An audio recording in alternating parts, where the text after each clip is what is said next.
When it comes to the space where your group meets in your church, there are 4 problems that I see happening all the time. And it's unfortunate because these problems are very easy to solve.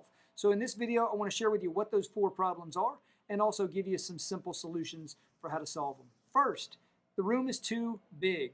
This happens quite a bit when maybe your ministry inherited a space or has to share space, maybe the fellowship hall, maybe the sanctuary, but the room is not really designed for students or what you're doing in terms of your ministry. And when this happens, if the room is too big, then all of the energy just kind of evaporates from the room. And so how you would solve this is you would invest in some pipe and drape.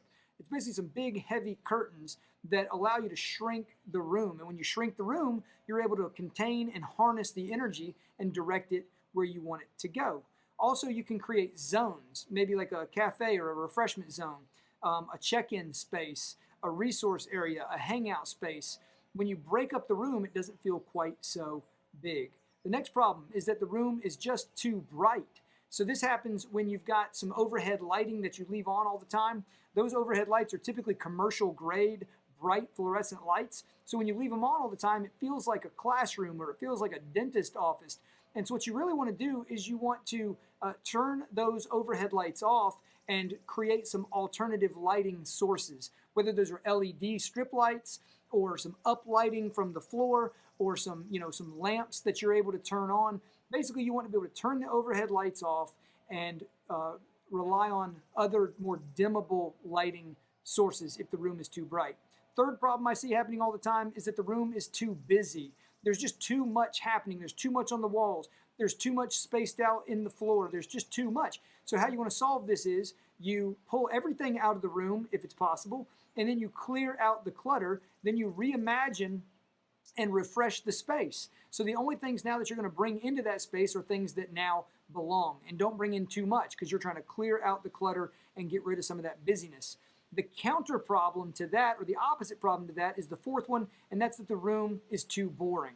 So maybe you've gone overboard. You took out everything and you didn't bring enough stuff back in. The room is too boring. Or maybe you just are sitting around staring at blank walls. Well, look, you can spice that up with some paint, some colorful paint options.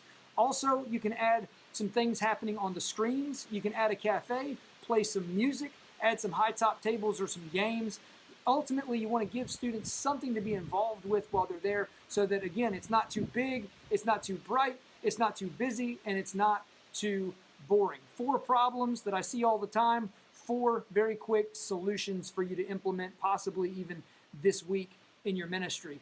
Now, talking about your place, that's just one of the aspects that I talk about in my coaching program. I'd love to have you involved with me in coaching. I think it's beneficial for every youth pastor, no matter who you are, no matter where you're at in the country. We can all benefit from having a coach. So if you're interested in that, I'd love to have you check out the coaching page, betteryouthministry.com/coaching. I'll talk with you soon.